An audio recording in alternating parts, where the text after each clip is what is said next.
make it interactive and to make it fun, it's kind of nice to have a give and take. I will pose the question on your behalf if that's all right. So with that, let me get started. I'm going to first introduce Melissa Elander. She is an energy circuit rider with Clean Energy New Hampshire, and she works with municipalities and schools and nonprofits. She's been quite involved in Coos County and also Northern Grafton County. She was an energy auditor and a weatherization project manager in North County before joining Clean Energy New Hampshire, Bachelor of Science in Biology from Plymouth State and a Master's in Arts and Natural Resources and Sustainable Development from American University. Melissa, glad to have you with us. Please go ahead and share your slides and begin. Thank you. Thank you, Paul. Give me 1 second. All right, can you see that? I can. We sure can, okay, yep. Great, I'm gonna start a timer real quick because I don't want to run over my time. Okay, so as Paul mentioned, I am the North Country Energy Circuit Rider for Clean Energy New Hampshire. Clean Energy New Hampshire is a nonprofit. I'm sure some of us are familiar with Clean Energy New Hampshire. We work statewide. We work to advocate for clean energy legislation and regulation. And I work specifically as a circuit rider, very much hands-on on the ground with communities. So luckily, I don't work in the legislature or the Public Utilities Commission, but Clean Energy New Hampshire is involved in those spaces as well. So the circuit riders, we started again in 2019. I was funded by a private philanthropic organization in the North Country to work with towns and schools to work on energy projects. And it was very sort of open-ended, and we were really curious to see where it would go. And there was definitely a need for me to sort of serve as a project partner for communities and schools to help them prioritize energy projects, to bring the funding opportunities to communities and work with them to apply for those funding opportunities. Also to help with project logistics, like writing an RFP, distributing it, evaluating the proposals, things like that. So, I think what's really key about circuit riders is that we work in a very hands-on way for an extended period of time with our communities, which is often how long it takes these projects to come to fruition. Just as an example, I started working with a school district in Gorham in 2019. It was one of the first communities I started working with, and we've just now built the solar array. We are waiting on interconnection, but it has taken that long. So that I think is on the outside edge of what a project can take, but don't get discouraged if it takes a long time. Oh, let me just really quickly mention, so we now have circuit riders in the Monadnock region, the Seacoast, and we have a circuit rider providing technical assistance to small businesses. We are hiring in Sullivan County. Our circuit rider for the Monadnock region, John Condos, is leaving us, so we are hiring for that region as well. And we are also hiring another person to do small business assistance. Our saving strategy, just very, very quickly, we always try to bring in the efficiency, the energy efficiency piece, which when I started this job, I thought I would be working a lot on energy efficiency. And I, right out of the gate, started working on solar, and very quickly found that many of the communities that I was working with hadn't started with efficiency. So that is one of the things that circuit riders focus on now. We will work with communities on solar. There's so many opportunities to do solar, but we still find that folks haven't done, LED lighting. They haven't done the energy audit. They haven't evaluated their heating systems, looked at weatherization opportunities, things like that. So, we always try to begin with that energy efficiency piece. And either start with that while working on solar or work towards solar. We like to do energy audits if energy audits haven't been done. And we also work with towns to sort of prioritize where to focus their energy in terms of where's the highest use in your municipal buildings, what is the low-hanging fruit as well. So just a little bit of our energy saving strategy approach for circuit riders. So most of what I'm going to talk about today are the funding opportunities for towns, nonprofits, and schools. And then I'll give you some resources that you can go to afterwards to sign up for email lists or to do some more reading. But I just want you to know, I'm going to go through these pretty quickly. This presentation is very much meant to be sent out to you, and all of these programs are links. So you click on the title of the program, it'll take you to the page and you can read more about it there. This is a very, very high level view of what is available to us in New Hampshire to do projects and some of the programs that I've used as well in the North Country. The Community Development Finance Authority, or CDFA, has the Community Facilities Energy Assessment Program. And this is a grant program, a small grant program that can cover up to 75% of the cost of an energy audit or another energy related technical study. I use this program a lot with my communities. It's a very easy application. It's a quick turnaround. I've used it for energy audits, and I've also used it for structural engineering assessments of roofs to be sure that they can accommodate the weight of a solar array. NH Saves, I'm sure many of us are familiar with NH Saves. This is our utility incentive program, for better or worse. I do use it very frequently on almost every project, except for exclusively solar. And, you know, LED lighting upgrades, weatherization upgrades. This link will take you to a page where you can find your NH Saves contact. It's worth bringing them in very, very early in the project. And another thing that I want to mention about NH Saves that I think maybe a lot of people don't know is that, well, in Eversource territory, which is where I am, NH Saves will pay for the cost of an energy audit in a municipal facility. So it's not something that they really advertise, but it is worth getting in touch with Eversource if that is something that is a need in your community. They will actually pay 100% of the cost in our region for an energy audit. That is not the case for businesses, only municipalities. USDA Community Facilities is a grant program run through USDA Rural Development. It is not exclusively for energy projects. It can be for any type of an upgrade in a community facility. You know, churches, if they have some sort of an additional function that serves the community, like a food bank, they would be eligible. Libraries, any facility that serves the community is eligible for this grant. And you can do a roof replacement, heating system replacement, you can do an addition, but I have used it for LED lighting projects and solar projects in my region. Every town in New Hampshire is eligible for a different grant amount. It depends on the population and the median household income of that community, but it can be up to 75% of the project cost in grant funds. That said, there usually is a cap in grant funds with this program. So although your community may be eligible to ask for 75% of the cost, their USDA may have a grant amount cap that is lower than that, but it's worth looking into. The next two are for clean diesel and electric vehicle fleets.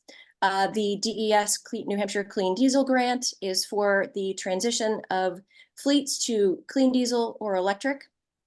There's also the Granite State Clean Fleets, or we probably know it as the Volkswagen Mitigation Trust funds.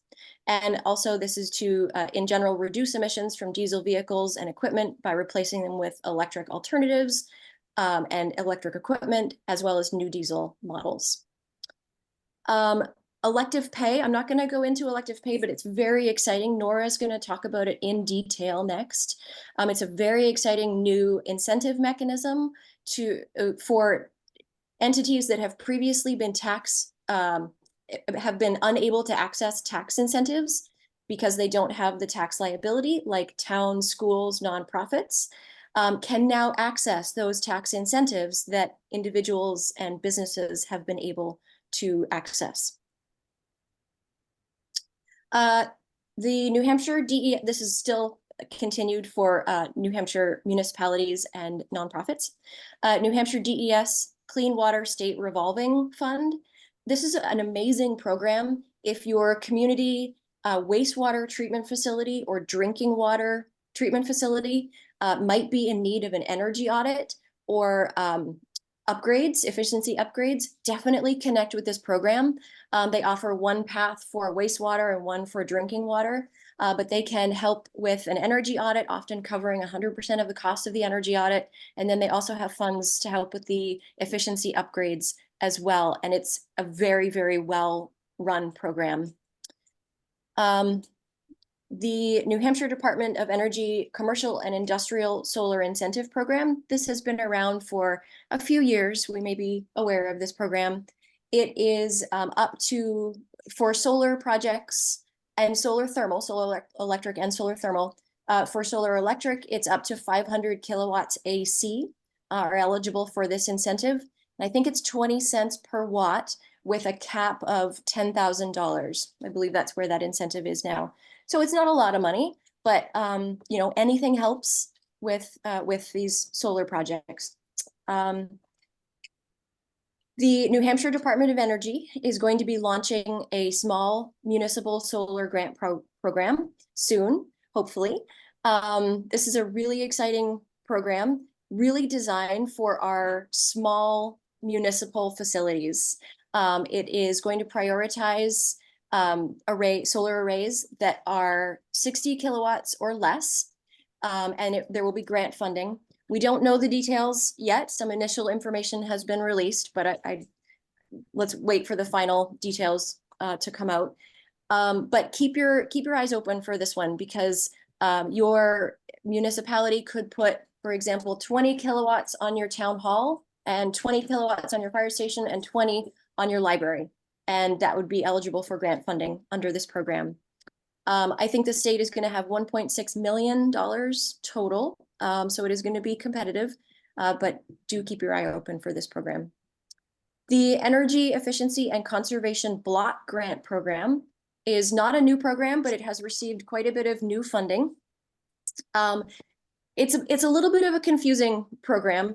But it's worth following that link and reading about it, because there's sort of two tracks to it. It offers formula funding for eligible cities and counties in New Hampshire. And that is money, as I understand it, that has been set aside for those entities. They do have to apply for it, but I don't think it's a difficult application. And then it has a competitive grant track as well. That has closed, but 2 New Hampshire communities were actually awarded competitive grant funding through that program. I don't know if it's going to reopen, but it's worth signing up for an email list at that website. Melissa, do you know who the towns were that? Yep, Peterborough and I think Exeter. Exeter. Yes, thank you. Yeah, yep. And the Peterborough project is with Harrisville. Yeah. Okay, thanks. And if you click on that link, you will be able to find a list of. You'll be able to sort of sort through a big nationwide list and get to New Hampshire and see the eligible New Hampshire cities that have received the formula funding, and also the New Hampshire counties that have received formula funding. I have just become aware that my county, Coos County, was not aware that they had received formula funding. It is only $75,000, but they're going to apply for it. So, you know, it's worth checking that list. And if your city is on there, or if your county is on there, you know, maybe just make them aware that there are these funds available for them. Also, the Northern Border Regional Commission Catalyst Program. This is an existing program that has additional funds in 2024. There will be 2 funding rounds this year instead of 1. It's a program that emphasizes economic development, but you know, you may be able to fit your energy related project within those parameters. But you really do have to highlight sustainable economic development. I submitted 2 applications with communities last year for solar, battery, and EV charging. And unfortunately, we were not able to make enough of a connection to, you know, how this was going to support the local economy. So we did not receive grant funding. But I think if you can make a really strong connection between that program and say workforce development or, something along those lines, you would have a good chance. EBSCO Solar for Libraries is a very small program, but it's specifically for small public libraries. I think they have $300,000 total to distribute nationwide, but it's a very easy application. So I would look into that one. I think the deadline for that is April. For schools, I'm only going to talk about the top 3 because the bottom ones I've already talked about them, but they also apply to schools. I just want you to know that they are available for schools as well. New Hampshire Department of Energy has the SEED grant program. Historically, that has been a once-a-year grant through the Department of Energy. It's a very easy application, but it's for energy efficiency. Solar is not funded through this program. It usually comes out spring or summer. EPA Clean School Bus Program to incentivize the transition of diesel buses or old buses to new zero emission buses.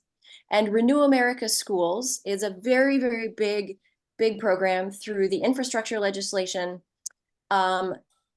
that to fund efficiency and renewable energy projects at our public schools. 2023, we saw 2 funding rounds through that program. We are expecting another one pretty soon. It should open up within the next couple of months, I think. So keep an eye out for that program. And if you follow that link, you'll be able to sign up for an email to get updates. I'm just going to really quickly touch on this slide. These are ways to be added to email lists to learn about upcoming funding opportunities. If you click on those links or email those email addresses, you will be able to add yourself to those email lists. Very important to do. I'd highly recommend it.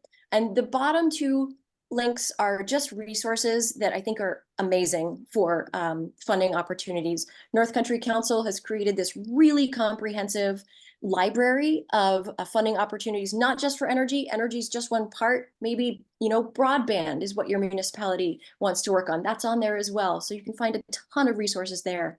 And that Stratford Regional Planning Commission resource is awesome for electric vehicle charging stations for municipalities. It's super comprehensive. I just wanted to give you a really quick municipal spotlight of the town of Stratford in Coos County. It's a town of 600 people. They don't have an energy committee, but they have been able to do a lot of energy upgrades. So using New Hampshire Saves, they did energy audits of their municipal buildings. LED lighting incentives and weatherization incentives were completed with NH Saves funding. They used the CDFA, Community Facilities Energy Assessment Program, to do another energy audit and to pay for a structural engineering assessment of the town hall roof. They applied for the USDA Community Facilities Grant twice to fund solar arrays. And they are currently working on a project that's funded by Senator Shaheen through congressionally directed spending to put in heat pumps, another small solar array, and some level 2 electric vehicle charging. This is my last slide. I just really want to quickly mention that Clean Energy New Hampshire is really excited because we're going to be able to expand our assistance for small businesses in the next 2 years. Well, we're going to be expanding in the next couple months, but that will last for a few years to help small businesses and agricultural producers enroll and apply for the REAP grant, which has been expanded to offer 50% grant funding for efficiency and solar projects. And we're gonna be hiring people to work with small businesses to help write that REAP grant so they can take advantage of those funds in the next 2 years. So that's all I've got. All right, thank you, Nora. One question did come in about schools, definition of schools. Community colleges included in schools or not so much? Oh, that's a good question. I'm not sure. Okay, we can get back to him on that. Yeah, I don't think so. The ones I'm thinking of do specify K through 12. Okay. In the context of elective pay, the schools will be in the category of, a non tax exempt entities and eligible for those eligible, I'll talk about that. Okay. And with that, I am going to introduce Nora. Nora Hunke is the program manager for Monadnock Sustainability Hub. And that's a nonprofit that serves 24 towns in southwestern New Hampshire, all of Chester County, a little bit of Hillsborough and Sullivan. Their goal is to cut emissions from every sector of the economy. Nora's got a background in environmental studies, Endicott University in New England, and drives an electric vehicle, as I do. And she has had building envelope improvements to her own home and therefore has a little bit of direct experience with this kind of thing. Hey, Nora, welcome to the program. Your mic is off, Nora. Thank you. Sure. So my angle in this presentation is going to be really different from Melissa's in the context of this is not generally competitive funding I'll be talking about. I'll be talking about funding from the Inflation Reduction Act, which applies to municipalities and tax exempt groups, and also some other IRA funding, which is very similar, but for taxpayers. And in general, if the entity is eligible and the project or charge is eligible, then the party can access the funding with less paperwork, than a grant. So that didn't work. I'm not sure why it wasn't advancing, but I'm going to try that here. So to talk about what falls under the category of elective pay that's going to be of interest to you as municipal representatives, I want to start with renewable energy incentives. These apply to renewable energy projects and for battery storage, and they apply for municipalities and other New Hampshire groups. But I think for the purposes of this call, probably the greatest incentive and the incentive of greatest interest will be solar projects, where it is smaller than 1 megawatt, which is about 5 to 6 acres, I understand. So this would be especially for solar projects, but also other renewable energy type sources. And the incentive can be worth 30% of the project cost, with an increase by what's called adders for some projects if they fulfill other criteria relating to, for example, a domestic content and whether or not the project is benefiting low-income people.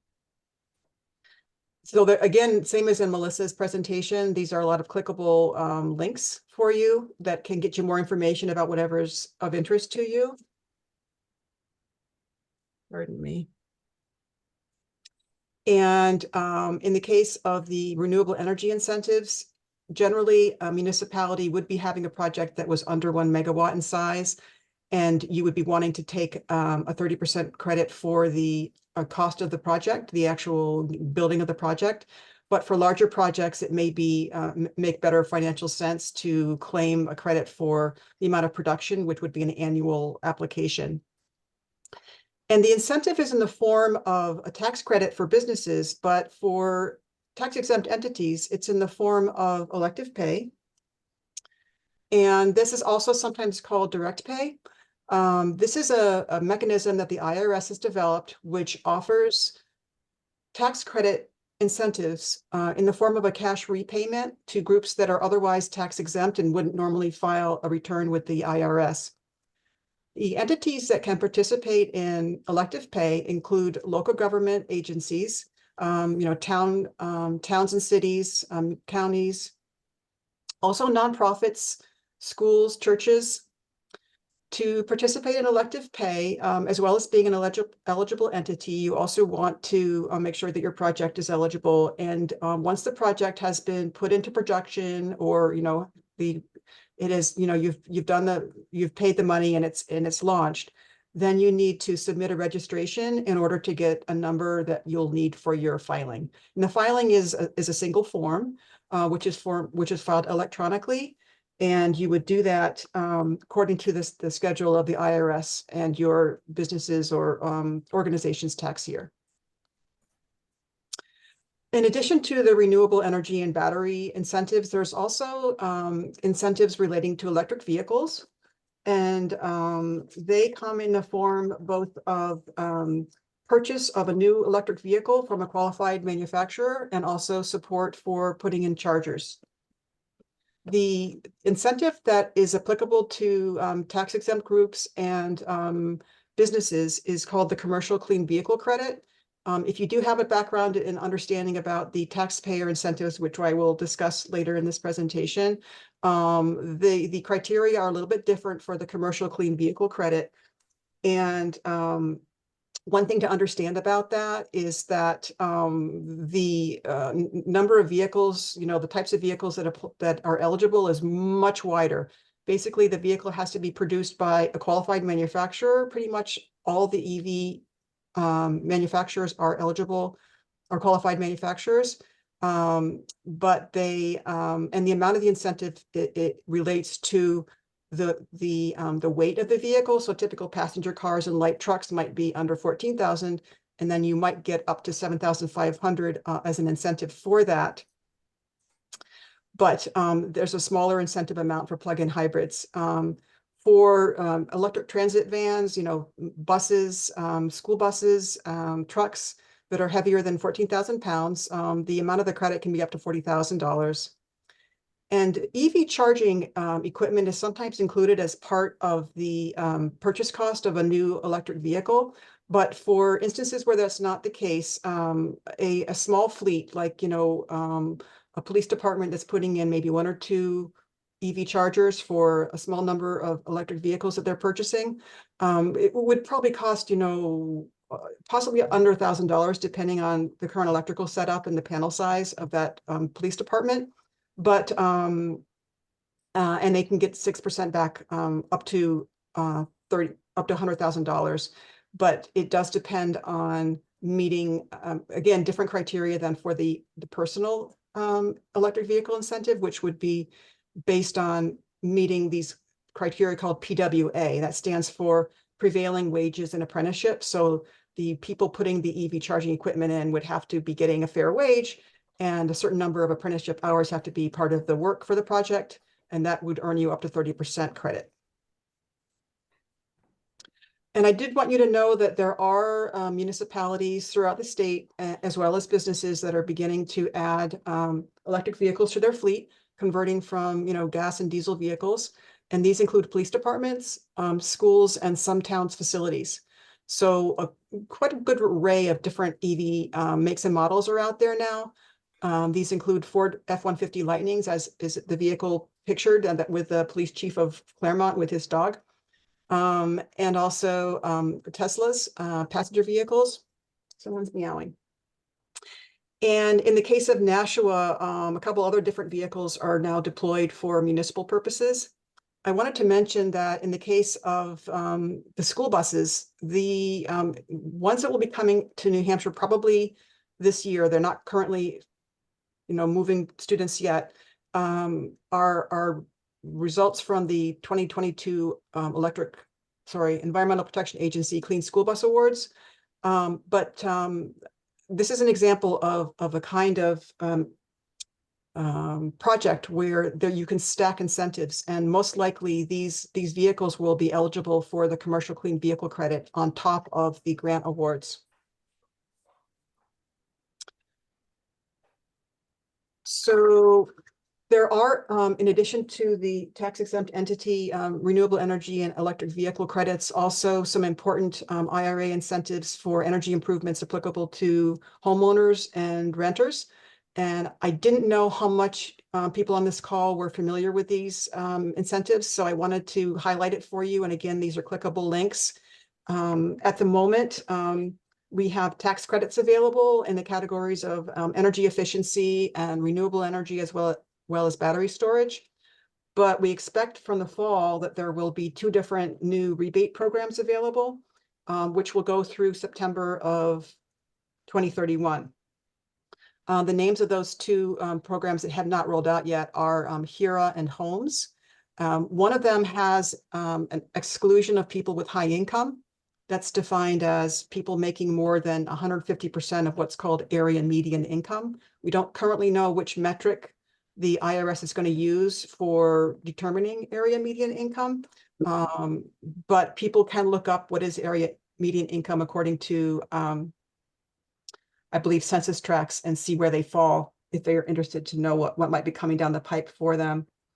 In the case of the HOMES program, which is about energy efficiency, people of all income levels will be eligible For both these programs, the amount of your incentive and the amount of your incentive will relate to your income and to the amount of energy savings anticipated. To give you some examples of the energy efficiency tax credits that are currently in place, you might get up to $3,200 tax credit at this time based on getting a professional energy audit or having building envelope improvements, things like insulation and improved doors and windows. Also, that would include up to $2,000 for technology like a heat pump project. Giving you some examples on the renewable energy tax credits that are available now. There's a 30% tax credit available for solar projects, and there's no cap on that. So no matter how much the project costs, you can get 30% back on it as a tax credit. The downside to the tax credits is that as a taxpayer, you cannot get more than you owe in taxes. So that's one of the reasons why you might want to kind of be strategic about looking at, what costs, how much do I owe in taxes and what costs what, and what order am I going to do it in? Do I have to divide it up project over, a few years? Some really good resources out there to help you understand these opportunities. Start with, I would say, the Rewiring America website. A ton of good references there. I would say start with a savings calculator where you plug in your income and your zip code and whether you're a homeowner or a renter, and it identifies incentives that are specifically available to you. There's also a less specific to you, resource available through the U.S. Department of Energy called their Savings Hub. And if you're not familiar with all the different energy efficient and electric appliances that are available through these programs, then the Electrify Now video series is really helpful.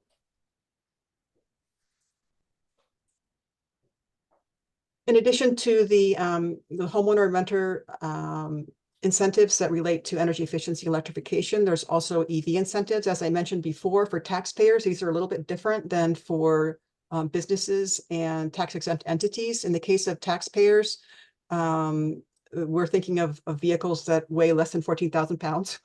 And there are more criteria for the exact make and model to be eligible. As of earlier this month, or sorry, it's now February, isn't it?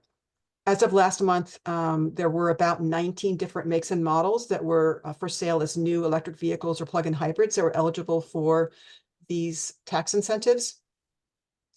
And there's also a new benefit this calendar year, starting on January 1st, where you don't actually have to pay for the new vehicle or the used vehicle up front and then request a tax rebate later on. You can actually transfer the credit to the dealer at the time of sale so that your purchase price is reduced by the credit amount.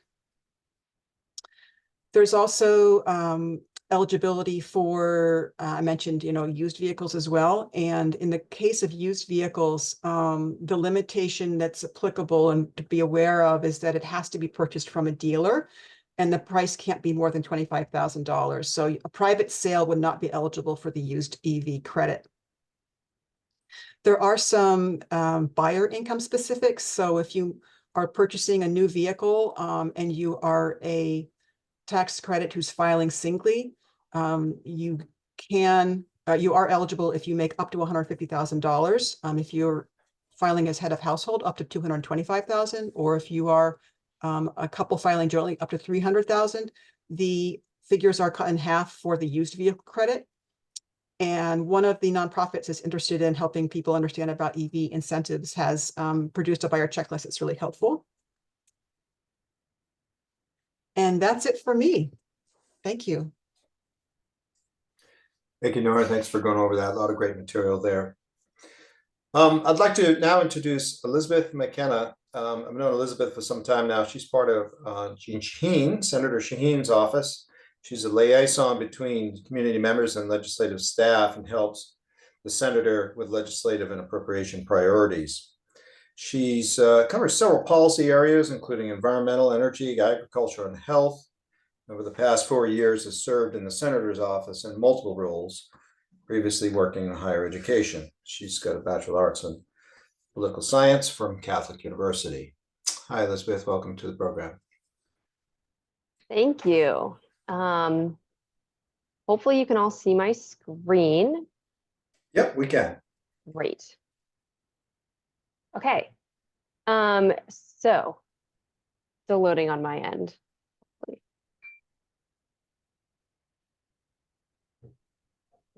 Is it black for you, or can you see my cover page? No, it's black. I think when you went to screenshot mode, you may have switched to the end of the, go back one slide. Yeah, take it from there and now hit your, There we go. yep, there you All go. right. Yeah. Great. Okay. Thank you all for hopping on, and thanks to Nora and Melissa for that great overview. I'm going to focus a little bit more about what Senator Shaheen's office can do to be helpful for you when you're looking at all this federal funding, with just a quick overview of funds available. I'll have my email again at the end in case anybody would like to grab my info. You just heard a ton of resources from both Melissa and Nora, and I was writing them down as they were speaking too, because they are so good at collecting all of the guides that are out there.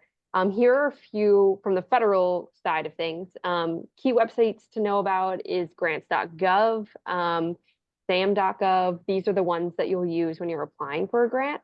Fedconnect.net is another great website that can help you locate grants. And then the administration has put out a ton of information to try to help folks weed through all of the good information that's out there. So for the Inflation Reduction Act, if you're looking for any notices of funding that are open, the whitehouse.gov /clean energy /open funding opportunities is one. Then for each Inflation Reduction Act and the bipartisan infrastructure law, the administration made a guidebook.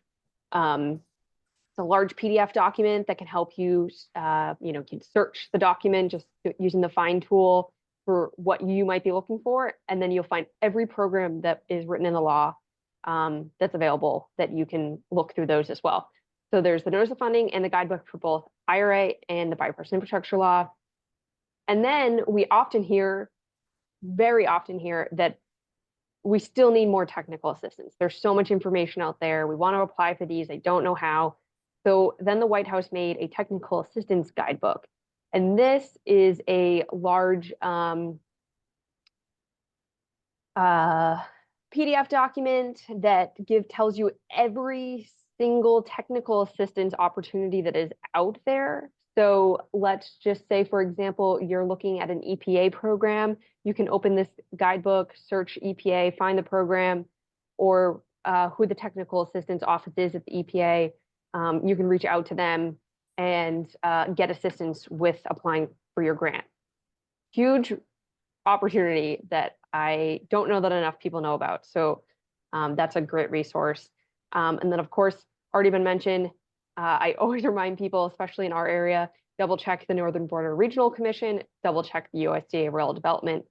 And then I also do a monthly email, and it's been a crazy day. So you're all lucky that I haven't sent one out today. It's going to probably go out tomorrow. But there's my email again, and again, will be at the end. If you want to be added to my newsletter that I send at the beginning of every month with just a list of things that have been announced this and that prior month, and things that Senator Shaheen is working on. And then I wanted to show you how much money is coming into New Hampshire, all federal funding coming into New Hampshire through formula grants. So this will be opportunities for you to engage directly with the state agencies for federal money. Takes a little bit of the competitiveness out of things when you're only competing with the town next door rather than competing with every city in America. And then, as Melissa mentioned, there's many of these opportunities have formula funds for the municipals and some counties. It depends on the program. Happy to talk through that if you might fit into one of those. But the bipartisan infrastructure law made a massive investment in water infrastructure. This has been incredibly important to Senator Shaheen. especially the money that she secured to ensure that we have the resources and tools we need to clean up PFAS contamination in our state. That money went to the is going through the New Hampshire Department of Environmental Services, the state energy program. So Melissa was talking about some of the other programs that the New Hampshire Department of Energy runs. A lot of those programs are just coming through funding from the federal government. The state energy program, I believe they use that funds for the seed program. So the namings might look a little bit different than how you see it on the state website. But these are the federal programs that are going into the state. Weatherization assistance. The New Hampshire Department of Energy works close with the community action agencies to deliver those dollars. As Melissa mentioned, there's the EECGB funding, and local governments are also eligible for that. The homes rebates, the high efficiency electric home rebates, huge amount of dollars coming into the state to set up a rebate program. Workforce training money, building codes. There's currently some pot of money right now focused on building codes. There's both the state has a formula fund, and then any local government that makes that has the authority to decide their town's codes is eligible for a competitive pot of money that is open right now. But it's just for local governments that have that authority to decide their codes. So if that fits you, there's 530 million, I believe, available right now through the U.S. Department of Education for building codes. Transportation is not my expertise, but I wanted to include this here so you could see the magnitude of money coming to New Hampshire. Highways and bridges, public transportation improvements, the NEVI program to bring high-speed chargers.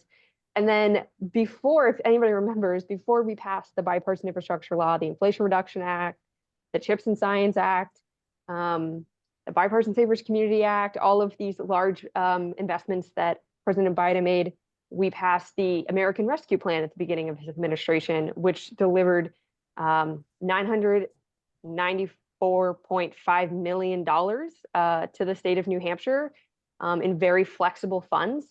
You may hear this called Gopher. That's the office that the state set up to deliver those funds. The New Hampshire Fiscal Policy Institute just posted this week that there's still $404.8 million that are unobligated of that funds that need to be spent by the end of the year. So I just wanted to put this slide up here to show you all how much money is available coming into the state of New Hampshire. Because I know that the federal money through the federal agencies can get stressful. It's hard to apply for some of these grants. Not that you shouldn't, you still absolutely should go for those grants. But I think it's really good for you to build connections with the state agencies to see what available pots of money they have that can meet your community needs. So some tips on applying for federal grants: be concise, provide information requested, show your need, including why the project is not possible without this grant funding, show public benefit to an area beyond your community and organization, show local support through matching if possible, or letters from local, state, and federal officials.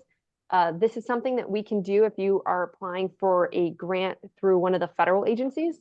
If you're applying for any of the federal money that goes to the state of New Hampshire, we are not able to send a letter of support. But if you are, say, applying to the Department of Energy for the EECGB funding, we would love to send a letter of support for your community project that you're working on. So another way, you can just send me an email with some information about your grant and the deadlines. Congressional Research Service has these two resources that you can just easily Google the title. I can send them along as well. But there's good information about how to develop and write a grant, resources for finding grants. And then Senator Shaheen put together a federal energy resource guide. This is on our website, has a lot of the links that you'll find in this presentation, a lot of information about what was in the IRA.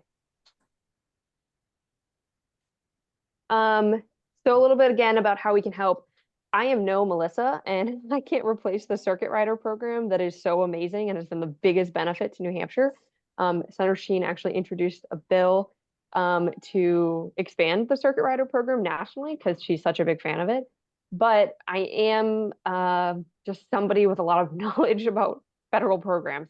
So if you have questions about if you ever want to talk about a project you're looking to fund or some opportunities or where to go, where to start, you can contact me, contact our office, and we're happy to talk through you, happy to help you search through some grants and make some suggestions.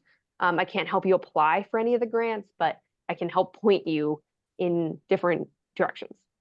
Like I said earlier, we're happy to do letters of support for your projects. If you're having any issues with the federal agencies or have any questions for the federal agencies, we can be a liaison between the agencies to ensure that your questions and are getting answers to. And then lastly, I've been working on, we all of Senator Shaheen's staff have been working closely with the federal agencies to provide information sessions.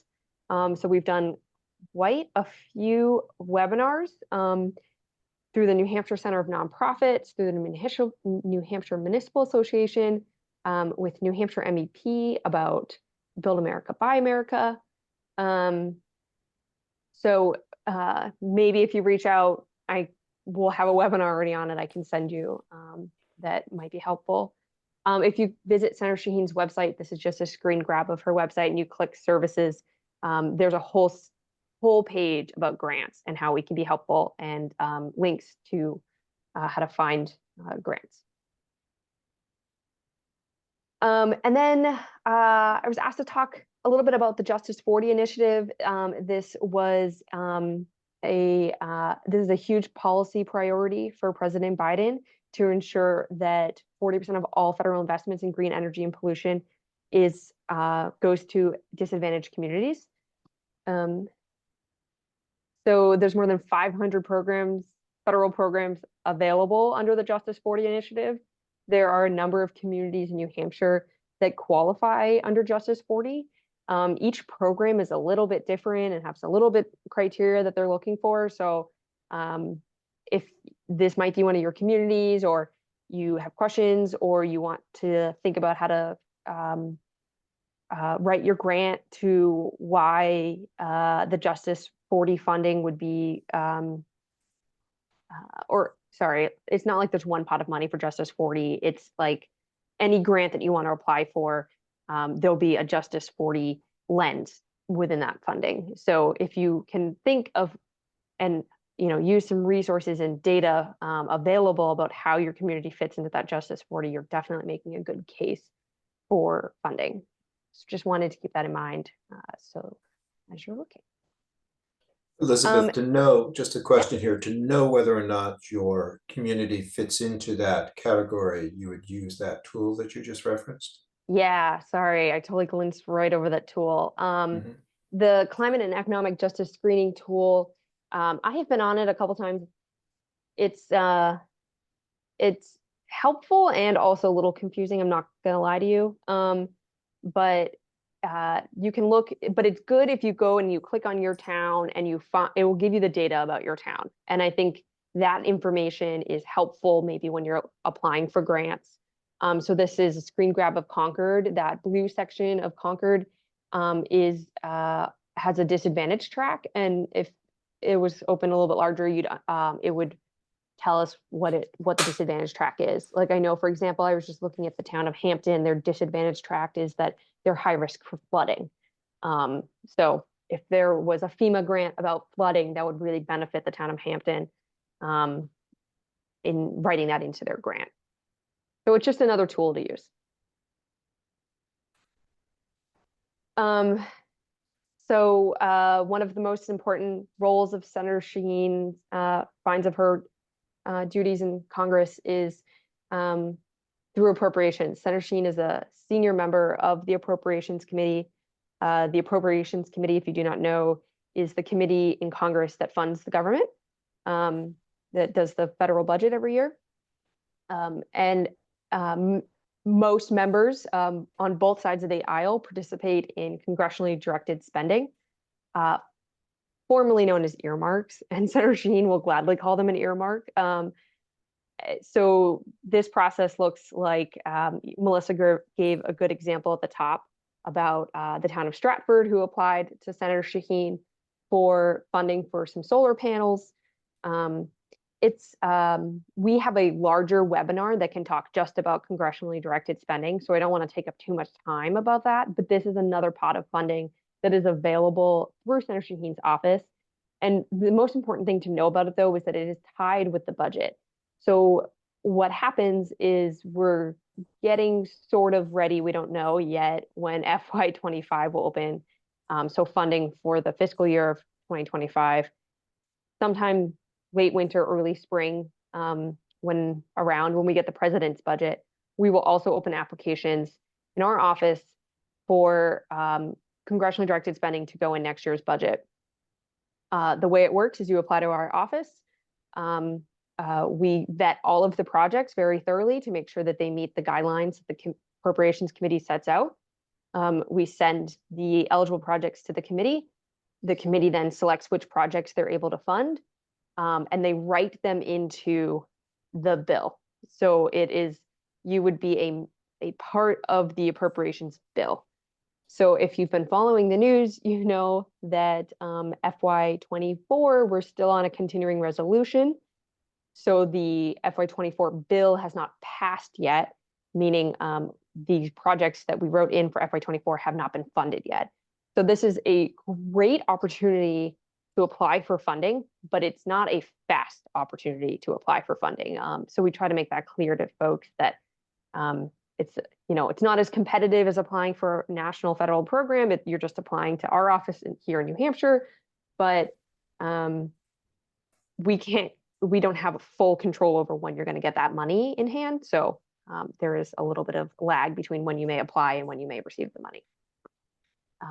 Also happy to talk about congressionally directed spending or any of the grants at way more length. And there's my email. So feel free to write it down, send me an email if you want to join my newsletter, if you have questions about a project, if you have questions about CDS funding, congressionally directed spending, CDS, or anything else, anything with the federal agency, Senator Shaheen is here to help you. Thank you, Elizabeth. That was great. I'd like to open it up for questions at this point. I'll just start off with one that came in about, I think this might go to Nora, has to do with New Hampshire Municipality. Have any of them received direct compensation yet, direct spending yet? There's a program going on where they're hoping to be able to use that to offset the cost of some municipal work, and just wondering if that has actually happened at this point. I'm sorry. So is the question about renewable energy project, about a solar project? Yes, I believe it is. Okay, yeah, so there was a pre-existing renewable energy project incentive, and this is a continuation of that. So what the Federal Department of Energy is saying is that solar systems that are placed in service in 2022 or later and begin construction before 2033 are eligible for the 30% investment tax credit. So I was mentioning that there was either the project cost or the production, and that most small projects, most municipalities would be engaging in projects under 1 megawatt, which would be considered a small project. So do you know what the turnaround time is on that payment? Some towns have been, yeah. Yeah, so basically the timeline is going to relate to what the fiscal year is of the entity that put the project into play, and then following the rules for submitting your pre-registration and filing according to the deadline. So some municipalities will follow the calendar year, and other ones will start with July 1st. And if the project was placed into service in 2023, I'm guessing, then that would be you'd have to capture that date with your tax year. So whenever your tax year, you'd have to kind of learn based on IRS rules when your return would be due. It might not be something that you've ever done before because you have maybe filed before, but Given that these are new, this is a new eligibility, a new incentive, this particular one. I don't know if anyone's tax year has ended and they've been able to submit, and we have not been told by the IRS what their turnaround time is going to be. They've been very specific in not sharing what they expect their turnaround time is going to be. So if that's what the question is, it's gonna be like, well, it's up in the air, it's hopefully it'll be the same as it is for other taxpayers, pretty quick after you file. But we don't know. So my guess is that probably there has not been a payment yet because the timing hasn't worked out yet, that they've been eligible, their tax year finished, and they submitted the paperwork. That's my guess. Yeah, so it doesn't happen within the same calendar year. It's a tax related issue, so it's going to be reimbursed in the following year, it looks like at best, right? Well, it would be reimbursed in the period of time when you were, after you had filed for the tax year that was complete. So if the project went into production, the array went into production, let's say, December of 2023, and maybe your tax year doesn't finish, that municipality's tax year doesn't finish until June 30th, then they wouldn't be able to apply for the tax, for the elective pay cash payment until after that. Okay. If there are other questions at this point, feel free to put your hand up or to ask questions at this point. This is Susan interfering. A couple questions. Just again, what does it take to qualify as an EG community? I was just responding to that, and I dropped the screening tool in the chat with some more information about what they're looking at. So there is a lot of data that they're collecting. So if you have poor air quality, for example, they'll show you that you have poor air quality, and then that may be, depending on the grant, eligible EJ reason.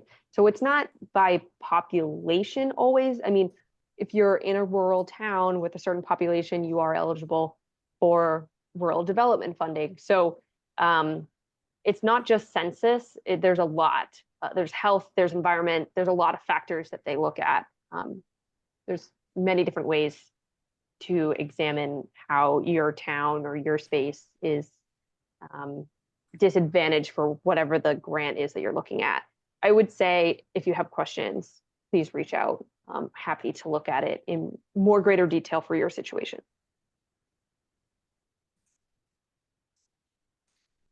Yeah, I've noticed, Elizabeth, that it's a little confusing that some of these towns that you would think would really be disadvantaged are showing up as no. So it makes you wonder about the criteria.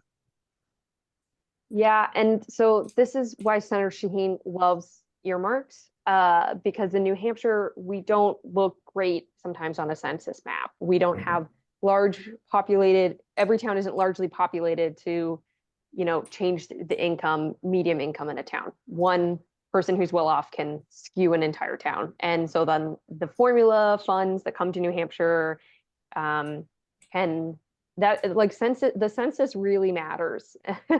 It does, really yeah. matters. So that's what I'll say about that. But that's why Senator Sheen loves earmarks, because she knows which towns need what in New Hampshire. And she wants to make sure that those disadvantaged towns that might not look disadvantaged on paper are getting the resources that they need. Do you mind if I jump in with a small comment? Go right ahead, yes. So some of the things that I've noticed are that, as Elizabeth stated, depending on the funding stream and the purpose of the money, they'll be looking at different Justice 40 criteria. So in our area, Southwest New Hampshire, I'm thinking of Winchester, and I think there might be 3 specific criteria that make it eligible for various funding streams as disadvantaged. One is that it has a brownfield. So that's often a good criterion for Justice 40 qualification that makes you higher priority for, being awarded funds that you apply for. It also has a high percentage of people with asthma, and I don't know if they have, and I think low income perhaps as well. So there's like 3 different EJ criteria there, any of which might be helpful for one funding stream or another. So sometimes it's nothing to do with income, but is it a health criterion or, the existence of contaminated land? Okay, thank you. I don't see any other questions here. If you want to put your hand up, we can do that, or Actually, can I, let sure, me, go right ahead, Susan. okay, so I'm going to intrude with just a couple notes, and then our panelists have been really nice about saying that they can stick around, some of them, and also questions that are in the chat, we can refer to them, or perhaps you can even email them directly. So I'm going to share my screen, I hope. Here we go. So advertisement number one, this event itself is part of the New Hampshire Network Energy Working Group. So if you are interested in working with us, would like you to know that we're the ones who sponsored it. And we have some upcoming presentations, February 12th. Our plastic working group is doing Unwrap the Future to Global and Local Solutions to the Plastic Crisis. So it'll have a panel of local and national experts. And so we're really proud we've been here for 3 years and are still here. And then we invite you to join our working groups. So this, as I said, is part of the energy working group, and that has 2 parts: a legislation policy group that will be meeting on Friday, tomorrow at 2 o'clock with Chris Skogland, who will tell us, who will answer our questions about legislation coming up this week, or how things have been faring.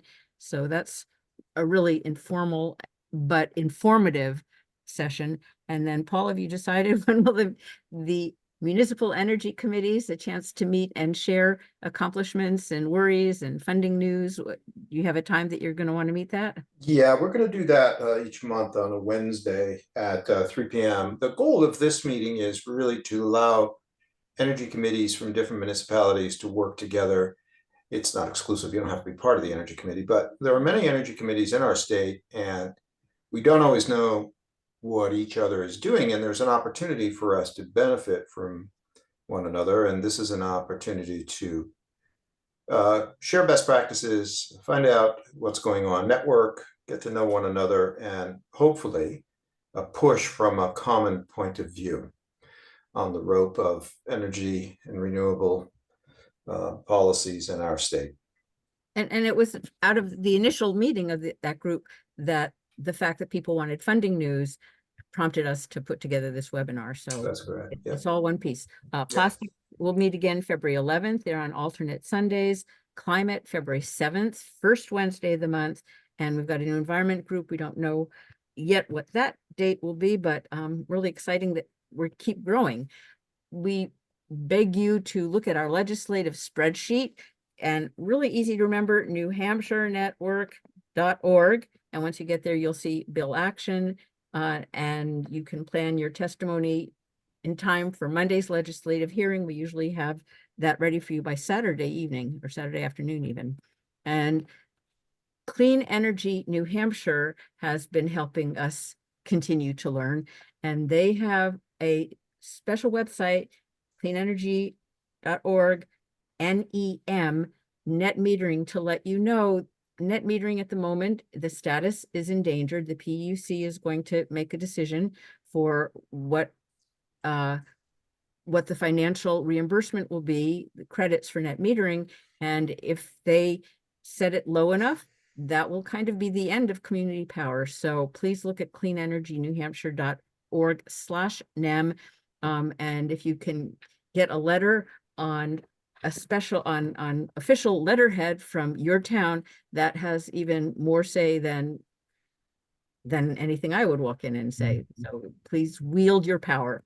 And finally, the climate action plan still has one more online discussion, February 8th, and some regional in-person meetings. So those are some other chances for New Hampshire to get money that they can share with you with projects. So to find out more about that, cprg@desnh.gov. And that's it from me. Thank you so much to the panelists and everyone who's here. And if you want to stick on, and they can, that's all fine. We've got the Zoom set up. So Tad, you've got a question?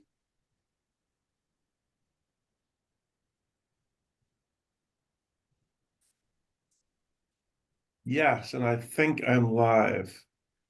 Yeah. Hey, Elizabeth, Tad Montgomery, City of Lebanon Energy and Facilities Manager. We submitted a fairly large grant application to the Charging and Fueling Infrastructure Program. I think it was IIJA. We were turned down, which we didn't take personally because nobody got funding in New Hampshire or Vermont and only one in Maine. But we'd like to know why. We thought we had a really solid application and we cannot find the person or people or department to talk to hone that, to resubmit it. Could you help us with that? Absolutely. Just send me an email and we can reach out to DOT. Wonderful. Thank you very much. Okay, Tim, you're on. Thank you. Can you hear me? Yes. So I asked sort of two questions that relate to this question, which is, so I'm on the workforce development advisory team for White Mountain Community College. As you all know, they moved the diesel program from Berlin to Littleton, and they created an EV program. But the challenge they've had is they'd love to be able to have an EV charger so they could teach technicians how to repair EV chargers, as well as offer the EV charger to build economic development and stretch Main Street in Littleton. So my thought was, how can some of these grants be used together? Because if you're talking about apprenticeships or workforce development, that ties in. Vehicle repair and renovation from diesel to EV, that ties in, and potentially some of them were noted as, if they were small enough fleet agreements, that they could include a charging station. So can these be coordinated? And if so, for a project like this, who could advise me and the college? And as you know, Chuck Lloyd moved, so I'm giving the interim president some advice. I can start to answer your question. I love that. So I think what you mean when you say grants is basically incentives, and you can definitely stack incentives. So if you got it a grant somehow, then and the entity that got the grant that will own the project is an eligible entity for elective pay or is a taxpayer, then they can use the commercial clean vehicle the electric vehicle charging clean energy credit, for elective pay or tax credit. So who would the owner be? Would it be the city or would it be the educational institution? That would probably be determined whether it's the town of Littleton or it's probably White Mountain Community College, the community college system of New Hampshire. Right. So they're eligible for elective pay as a tax exempt entity. And the thing about elective pay is that you do have to actually have the money to build the project and to put it into operation before you can claim the 30% back. And in the case of a charger project, that you're particularly asking about a charger project, they would have to meet the prevailing wages and apprenticeship requirements to boost the amount of the elective pay cashback from 6% to 30%. So I think the links on that slide will help you to see how you get from 60 to 30 and what how many hours of apprenticeship, et cetera. But I think that it's the upfront money that's where you're hoping to get a grant, right? Sorry, I muted. I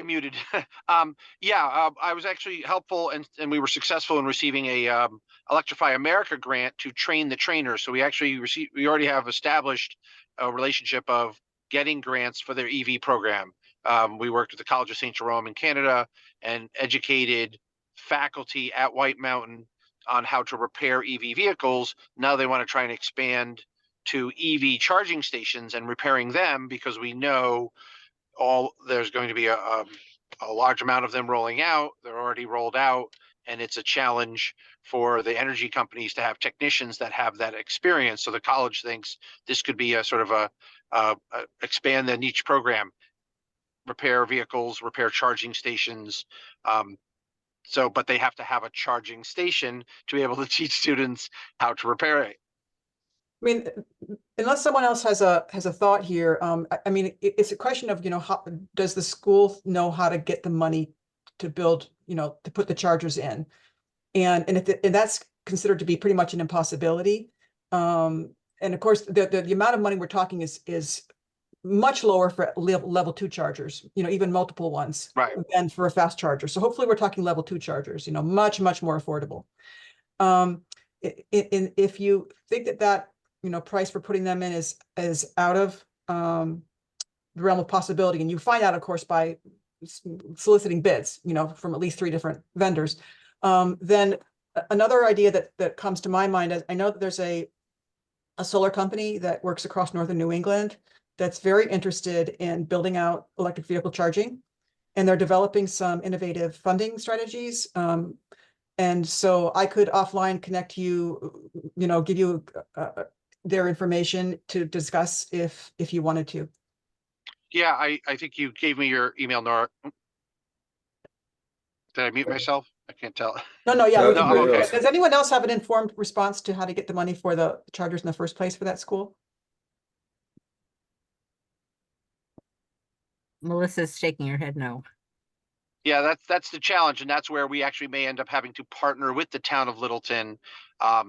So so that it's a cooperative to bring the funds together, because as well, based on where the new campus is geographically, a charging station could expand sort of Main Street, and the town may, be interested to do that, kick into the program with the college. So I'll send you an email offline. I don't want to monopolize everybody's time. Well, I mean, it's an Thank you, important Nora. topic. I'll just mention a couple other sources, because again, this is an important topic. There might be other people interested. So I would say consider contacting some municipalities that have put chargers in, and or schools and or institutions, and see how they financed it. I know that the town of Peterborough has municipal chargers they put in. Keene has chargers on Commercial Street. I don't know if the town owns them or if they're privately owned by the lot owner. Tin Mountain Conservation Area has level 2 chargers. I don't know how they funded it, but it's worth checking in with them. In addition to the commercial entity that I mentioned, that I'll tell you about offline. But yeah, so you looking into how other people have done it is potentially helpful. And the other thing is that the Granite State Clean Cities Coalition is interested in helping people figure out how to expand electric vehicle fleets and conversion includes providing charging. And so it's possible that John LeBeer from Granite State Clean Cities might be able to suggest something that I'm not thinking of right now. Great. I really do appreciate it.